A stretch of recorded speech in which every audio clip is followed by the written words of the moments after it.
আজ আমরা দশম শ্রেণীর রসায়নের একটি খুবই গুরুত্বপূর্ণ অধ্যায় শিখব, যার নাম রাসায়নিক বন্ধন। সব ধরনের পদার্থের গঠন বোঝার জন্য রাসায়নিক বন্ধন জানা খুব জরুরি। পরমাণুগুলো একে অপরের সাথে যুক্ত হয়ে স্থিতিশীল হতে চায়। স্থিতিশীলতা অর্জনের জন্য তারা ইলেকট্রন আদান প্রদান বা শেয়ার করে। এর ফলে রাসায়নিক বন্ধন। প্রথমে আমরা পরমাণুর গঠনটা একটু মনে করে নিই। পরমাণুর বাইরের স্তরের ইলেকট্রনগুলোই বন্ধনে সবচেয়ে গুরুত্বপূর্ণ।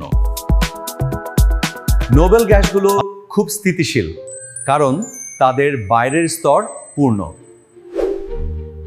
কখনো কখনো একটি পরমাণু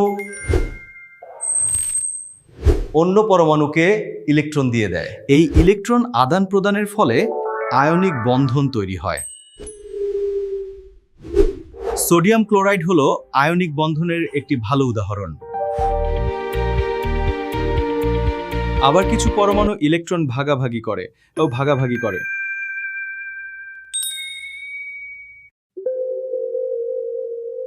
এই ভাগাভাগির মাধ্যমে কোভ্যালেন্ট বন্ধন তৈরি হয়।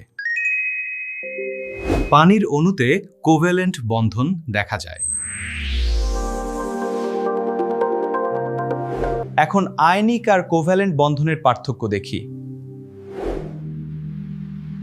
ধাতুর ক্ষেত্রে আরেক ধরনের বন্ধন দেখা যায়, মেটালিক বন্ড।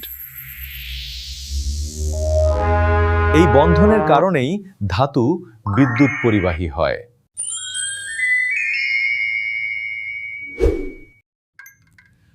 তাহলে আমরা মোট 3 ধরনের রাসায়নিক বন্ধন শিখলাম। পরীক্ষার জন্য এই অধ্যায়টা খুব গুরুত্বপূর্ণ। চলো পুরো বিষয়টা একবার সংক্ষেপে মনে করি। আজকের পাঠ এখানেই শেষ।